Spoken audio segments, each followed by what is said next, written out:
धर्म सम्राट चेतना पुरुष प्रमंड शिवव्यास श्री शक्तिपुत्र श्री महाराज के चरणों में कोटि कोटि आंतरिक नमन वंदन करते हुए बाबा जमुना दक्षाले की पावन भूमि को कोटि कोटि नमन करते हुए सम्माननीय मंच हमारे बीच उपस्थित मंच पर विराजमान विभिन्न पात्रताओं को लिए हुए विशिष्ट व्यक्तित्व प्रबुद्धजन, आप सभी गांव व क्षेत्र से आए हुए प्रबुद्धजन, गणमान्य नागरिकों, बड़े बुजुर्गों, मेरे युवा नौजवान साथियों, आप सभी को ओजस्वी कारावास की ओर से सादर जय माता की, सादर प्रणाम, साधुवाद, जय गौ माता। निश्चित ही हम आप सभी परम सौभाग्यशाली हैं कि आज हमें इस भारत भूमि में जन्म लेने का अवसर प्राप्त हुआ है, जहाँ पर आदि अनादिकाल से चिर पुराने समय से अनेकों साधु संतों ने, पीर फकीरों ने, ऋषि मुनियों ने, ज्ञानी विज्ञानियों ने समय समय पर जन्म लेकर अपने तपस्या, त्याग, बलिदान, पुरुषार्थ, धर्म, अध्यात्म, ज्ञान, विज्ञान, शौर्य, पराक्रम के बल पर उत्तम प्रकाशता को प्राप्त करते हुए समय समय पर भारत ही नहीं वरन पूरे वैश्विक मानव समाज को दिशाधारा दी है। हम परम सौभाग्यशाली हैं कि हमें उस भारत में जन्म लेने का अवसर प्राप्त हुआ, जहाँ पर जन्मे महापुरुषों, महानुभावों ने इतना ही नहीं बल्कि पूरे विश्व को हम सभी परम सौभाग्यशाली हैं कि हमारी भारतीय संस्कृति ने, चिर पुरातन सनातन संस्कृति ने, मैं कहूँ कि पर्वत के समान मजबूत, चट्टान के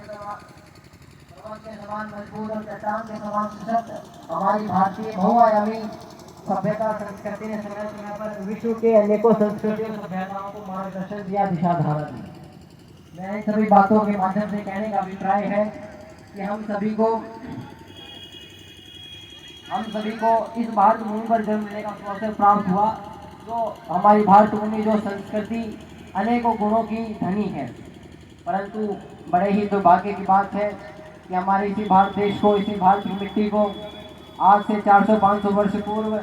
गुलामी के, प्रतंत्रता के उस कालखंड से भी गुजरना पड़ा, उस समयांतराल से भी गुजरना पड़ा, जब अनेकों विदेशी आक्रांताओं ने व्यापार और व्यवसाय को अपना माध्यम बनाकर हम भारतीयों की आत्मीयता, हमारी सामुदायिक सद्भावना, हमारी सदाचार की भावना, हमारे व्यापार में एक दूसरे के सहयोग व समर्थन देने की भावना, इन सभी भावनाओं का नाजायज फायदा उठाकर अपनी कुत्सित मानसिकता, कुदृष्टि, छल कपट प्रपंचों से हमारे भारत देश को अपने दुराग्रह से हमारे भारत देश को गुलाम बना दिया। और उसके बाद जैसे कि हम सब जानते हैं, स्वाभाविक सी बात है, कोई भी देश जब दूसरे देश को गुलाम बनाता, उपनिवेश बनाता है, तो वो शक्तियाँ, वो सरकारें ऐसे ही नियम और नीतियाँ लागू करती हैं जो उस देश के लिए अहितकर है। इसी माध्यम से वो किसी दूसरे देश को प्रवेश और आज़ाद बनाने का प्रयास करती हैं। परंतु इसके बाद जैसे कि हम सब भली बात इस बात से परिचित हैं कि इस तरह अंग्रेजों के द्वारा हमारे भारत देश में अनेकों शोषणकारी, दमनकारी नीतियाँ लाई गई, अनेकों इस प्रकार में शासन और राज और तरीकों को लागू किया गया। इन तरीकों के माध्यम से उन्होंने हम सभी भारतीयों की, हम सभी हमारी भारतीय संस्कृति का जितना कुछ होता अधिक से अधिक अत्यधिक करने का प्रयास किया। 10 मिनट लगाओ, 10 मिनट लगे ना, 10 मिनट पा जाओ घूम के उड़ा आनो है। 5 मिनट रखना है आपका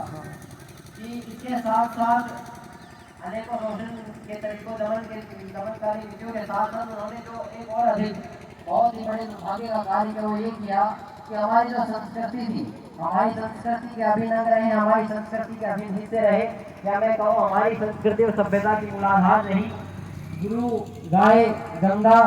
वेद माता गायत्री और गुरुकुलों वाली सभ्यता का, उन 5 स्तंभों को उन्होंने धीरे धीरे धूल धूसरित करने का प्रयास किया,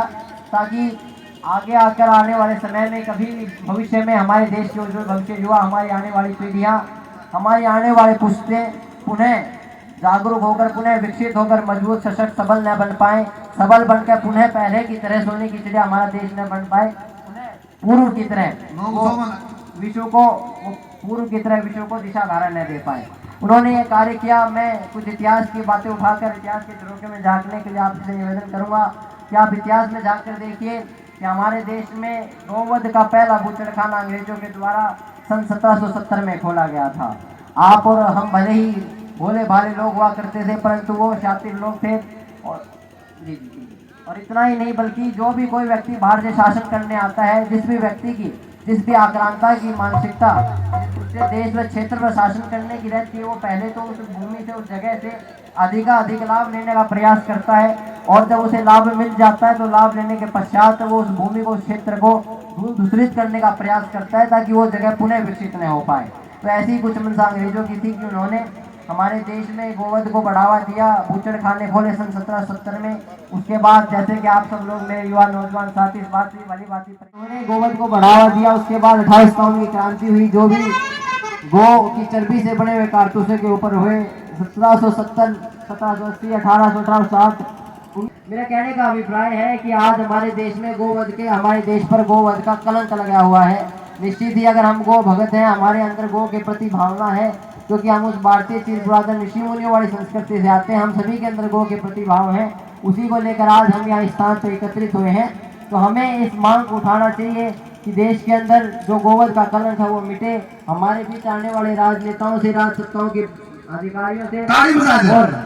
सरकार में बैठे नुमाइंदों से हमें ये निवेदन और अनुरोध करें और अनुनय विनय करना चाहिए कि वो देश के अंदर गोवध को बंद करें, गो हत्या निषेध कानून लाए। गो हत्या निषेध कानून की मांग कोई आज मेरी और आपकी नहीं है, ये मांग सालों सालों से, वर्षों से, 350 और 400 वर्षों से, आज़ादी से पहले से चलती आ रही है। महात्मा गांधी जी से जब सवाल किया था अंग्रेजों ने कि आप गो हत्या निषेध कानून आपकी मांग करते हो या फिर आप देश की आज़ादी की मांग करते, तो उन्होंने भी, गांधी जी ने भी इस बात को कहा था कि हम पहले गो हत्या निषेध कानून की मांग करते हैं, आज़ादी तो हम अपने दम पर ले लेंगे। आप सभी का बहुत बहुत आभार, आपने मेरे विचारों को सुना। हम सभी को एकत्रित होकर इसी भावनाएं विचारों को ऊंचा उठाने की आवश्यकता है। मैं नवीन भाई योगी व सभी आयोजकों का तहे दिल से, दिल की गहराई से आभार व्यक्त करता हूँ कि इस प्रकार के आयोजनों और कार्यक्रमों के माध्यम से गौ के प्रति जो संस्कृति की मूल स्तंभ आधार है, उसके प्रति कुछ ना कुछ चेतना और जागृति लाने का प्रयास कर रहे हैं। आप सभी का बहुत बहुत आभार, आपने विचारों को सुना। सादर जय माता की, प्रणाम, साधुवाद, राम राम।